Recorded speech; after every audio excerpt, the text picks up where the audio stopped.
오늘 강연 정말 잘 들었습니다. 고맙습니다. 네, 왜 아는 만큼 보인다고 우리의 문화재도 이렇게 선생님 이야기를 쭉 들어보니까 또 새롭게 보이고 팔만대장경도 그런 속속들이 이야기들을 우리가 모르고 있었구나 새삼 알게 되는데 결국 우리 문화재의 이런 가치들을 우리가 알아감으로써 또 느끼는 것 같아요. 네. 그렇죠. 그래서 이제 제가 강의 주제를 팔만대장경도 모르면 빨래판이다 했는데 참 재밌잖아요. 네. 요새는 뭐 젊은 친구들이 또는 뭐 젊은 분들이 뭐 팔만대장경은 대충 많이 들어봤었지만은 빨래판 사용하는 사람 별로 없잖아요. 그럼요. 세탁기 시대라니까. 그렇죠. 그렇죠. 근데 사실 그 책도 있어요. 네. 그래서 이제 거기에서 착안해서 아무리 귀한 보물이라 할지라도 그 가치를 모르면 의미가 없다. 이제 그런 얘기를 한 것이죠. 사실 그런 가치들을 알기 위해서 그런 이야기들을 많이 그래서 전달을 해주는 것도 필요하고 우리가 또 알고자 하는 호기심도 좀 많아야 되는데 팔만대장경도 그렇고 해인사 장경판전이나 뭐 석굴암까지 사실 모두 세계적으로는 정말 그 가치를 인정해주고 세계문화유산으로도 보물로 지정될 만큼 가치를 알아주고 있는데 우리의 문화유산들이 그렇게 가치가 높은가? 정작 우리들은 모르는 부분도 있었던 것 같아요. 아쉽고 안타까운 마음도 있으실 것 같은데요. 근데 이제 이런 게 있는 것 같아요. 우리 것이 굉장히 그 가치가 있고 소중하다는 것을 그거를 느껴야 되는데 외국 거, 뭐 어디 뭐 유럽에, 미국에, 어디 뭐 중국에 있는 이제 거대한 것만 사실 거대하다고만 해서 꼭 가치가 있는 건 아니잖아요. 네. 아주 작아도 거기에 있는 디테일한 정신과 이제 그런 게 들어있으면 더 가치가 있는 건데. 네. 근데 이제 뭐 우리나라는 옛날부터 이제 그런 윤세물이 굉장히 이제 발달을 했거든요. 그래서 그런 뭐 이 팔만대장경뿐만 아니라 왕조실록이라든지 그런 금속활자라든지 이런 것들이 다 지금 최고의 기술을 가지고 있는데도 그것이 세계적으로 최고다라는 것이 제대로 안 돼 있는 거죠. 그건 뭐냐면은 우리 국민들이 문화재에 대한 그 가치의 소중함을 절실하게 느끼지 못한 데서 좀 아쉬움이 있는 것이죠. 네, 사실 우리는 뭐 역사 시간에 최초의 뭐 금속 활자 이런 의미 부여들은 굉장히 많이 공부로 배우는데 정말 이게 대단하구나라는 전부 시험용으로만 배웠던 것 그렇죠. 같아요. 실감하면서 살기는 어려운데 우리가 좀 자부심을 가져야 될 필요성이 있을 것 같아요. 네. 그래서 이제 저희들은 이제 문화 탐방을 많이 하잖아요. 매월 이제 문화 탐방을 하다 보니까 책에 들어있지 않는 현장에 가서 그 디테일한 것을 보거든요. 실제로 그 모든 감동은 디테일 속에 있는 거거든요. 맞습니다. 거기에서 어떻게 이게 만들어졌을까? 어떻게 이것을 또 보관했을까? 그냥 팔만대장경이 아니라 그 글자 하나하나 새길 때마다 절을 하고 글자를 새겼다는 거잖아요. 네. 그 정성이 얼마나 대단합니까? 그러니 오탈자가 있을 수가 없잖아요. 그렇죠. 또 그것을 보관하고 있는 판전, 그 자체가 또 세계적인 문화유산이잖아요. 네. 팔만대장경도 문화유산이지만은 그걸 보관하고 있는 건물 자체가 세계 문화유산이에요. 네. 그래서 그걸 보러들 저 해인사에 많이 가지만, 네. 뭐 팔만대장경의 예를 들었지만 사실은 곳곳에 굉장히 좋은 문화재가 많이 있는 것이죠. 네.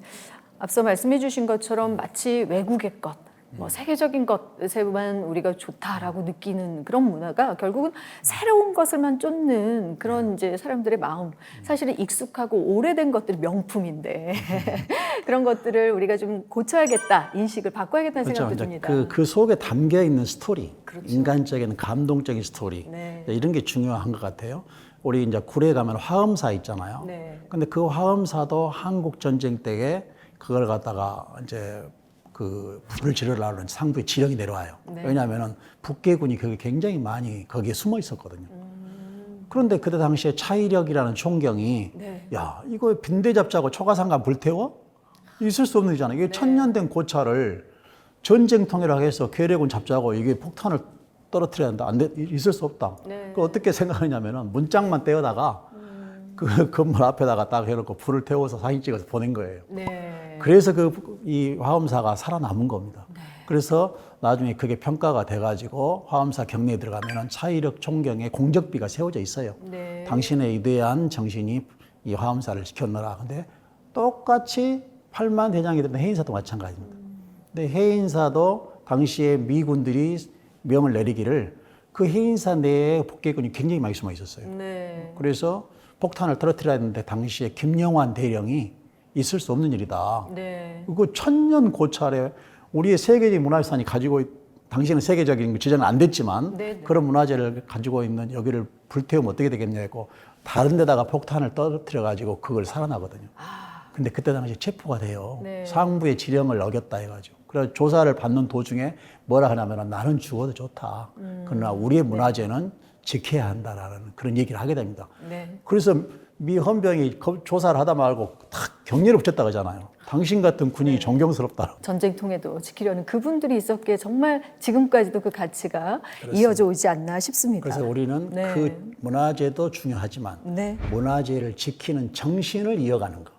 이것이 중요하다라는 거죠. 그래서 그 한국문화재지킴이 단체 연합회 지금 초대 회장도 역임했었죠. 역임하셨잖아요. 네, 네. 그래서 일반인들도 이렇게 문화재를 좀 지키는 활동들에 관심을 가져보면 어떨까 하는 차원에서 좀 알려주시죠.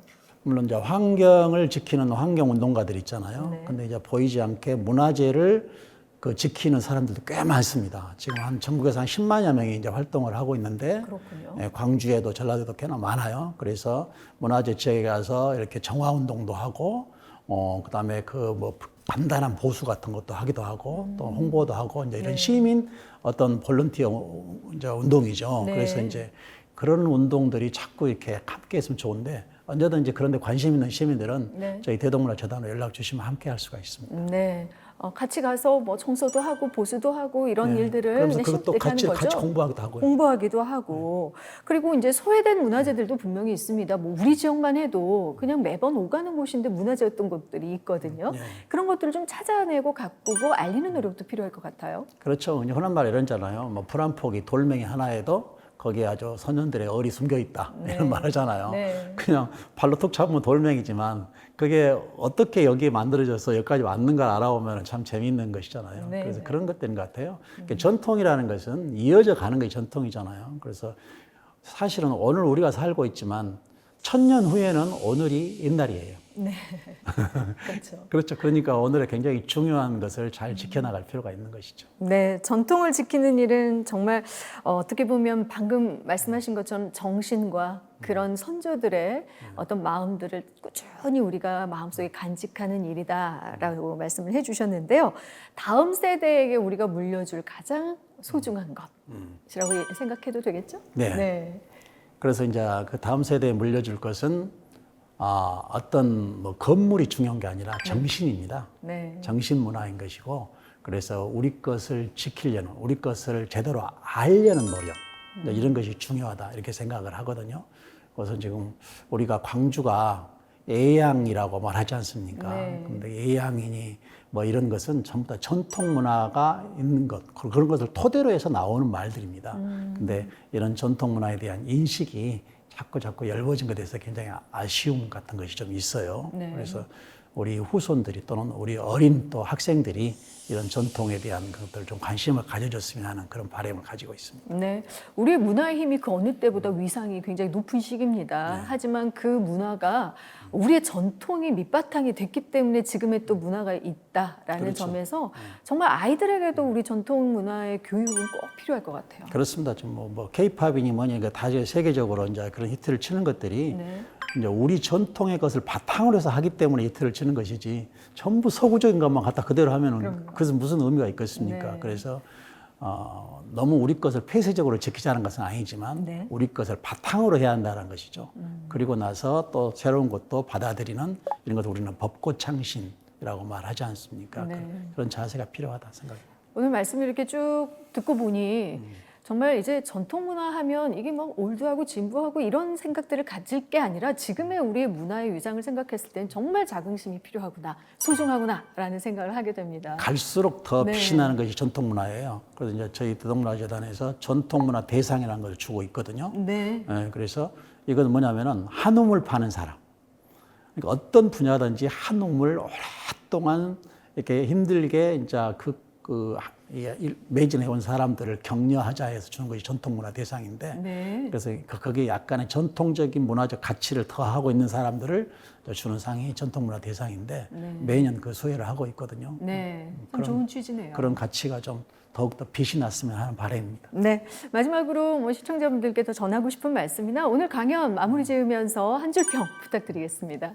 백범 김구 선생께서 말씀하시기를 문화는 힘이다라고 그랬습니다. 그래서 뭐 여러 가지 뭐 돈을 갖고 또 명예를 갖고 다 중요하지만 사실은 개인에게나 또는 지역에나 나라에나 그 문화적 힘이 가장 그 존경받는 그러한 세상이길 바라봅니다. 고맙습니다.